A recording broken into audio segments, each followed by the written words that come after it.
সোনপুর বন্ধুরা, দেখুন আমি কি রান্না করছি আজকে। কুমড়ো শাক হচ্ছে, তিলের বড়া হবে, আর কাঁচা কলা সিদ্ধ করে পেঁয়াজ কুচিয়ে আলু দিয়ে বেসন দিয়ে বড়া করে এটা তরকারি করব।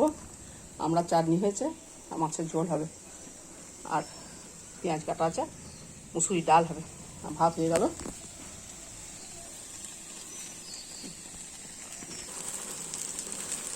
কাঁচা কলা সিদ্ধ আলু সিদ্ধ দিয়ে বেসন দিয়ে বড়া করছি।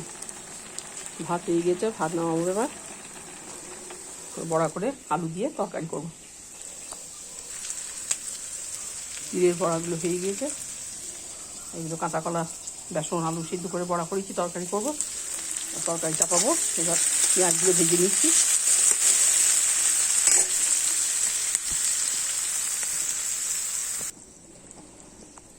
তেল গরম হয়ে গিয়েছে, এবার মাছগুলো ভাজবো।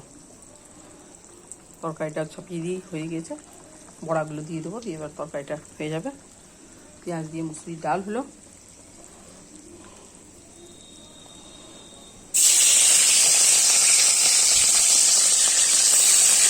মাছগুলো ভেজে মশলা করে রেখে দিয়েছি।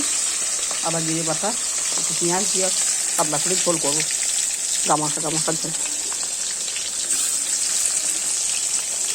হ্যাঁ, মাছের ঝোল হয়ে গেল। রান্নাগুলো কেমন লাগলো বলবেন। আকাশে খুব মেঘ করেছে, বৃষ্টি আসবে মনে হচ্ছে এক্ষুনি। রাখলাম।